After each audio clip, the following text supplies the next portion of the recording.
फिलहाल अब आपको यहाँ पर अमित शाह का जो रिप्लाई है अरविंद केजरीवाल को, वो एक बार सुनवा देते। एक इंटरव्यू के जरिए उन्होंने अरविंद केजरीवाल पर सीधे तौर पर वार किया और अपना आपा भी खोते हुए नजर आए जब उनसे ये पूछा गया कि अरविंद केजरीवाल ने इस पूरे जो कानून की आलोचना की है और धर्म का कार्ड खेलने की कोशिश की। सुनिए कि अमित शाह ने क्या कुछ कहा है।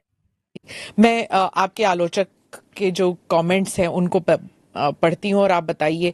जो दिल्ली के चीफ मिनिस्टर हैं वो कहते हैं, वो सवाल उठा रहे हैं। उन्होंने कहा कि ये जो अंधाधुंध लोग आएंगे, बीजेपी उन्हें नागरिकता देगी, उससे थेफ्ट, रॉबरीज, रेप बढ़ जाएगा।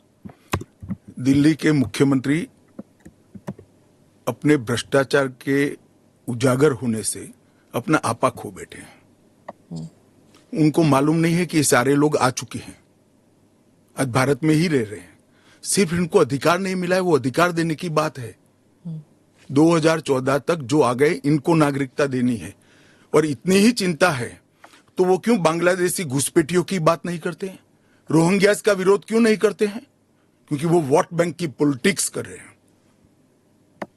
दिल्ली के चुनाव उनके लिए लोहे के चने चबाने जैसे हैं, इसलिए वोट बैंक की पॉलिटिक्स कर रहे हैं। नौकरी का कहां सवाल है, वो ऑलरेडी यहां है। और बांग्लादेशी नौकरी का अधिकार नहीं मार रहे हैं क्या? रोहिंग्यास नहीं मार रहे हैं? इनके लिए तो आप कभी नहीं बोले भाई।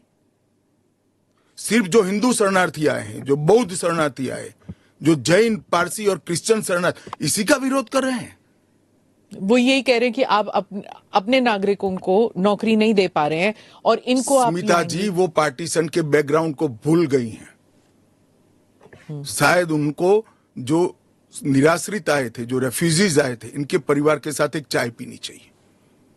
अरबों खरबों रुपए की संपत्ति छोड़कर रेफ्यूजी बनकर यहां आए थे, दिल्ली के बाजार में सब्जियों की दुकान लगाई थी। मोदी जी ने विभाजन की विभीषिका का दिन मनाकर उसको हिस्ट्री का हिस्सा बनाया है। इन लोगों के मन में संवेदना नहीं है, वो समझते नहीं है वहां धर्म के आधार पर इनके परिवार की महिलाओं का गौरव छीना जाए, अपमानित किया जाए, क्या करेंगे वो?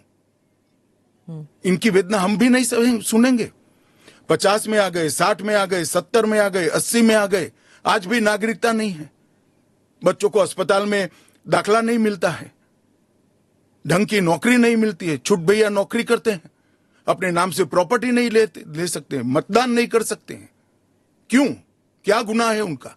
विभाजन का फैसला उन्होंने नहीं किया था, कांग्रेस पार्टी ने किया था।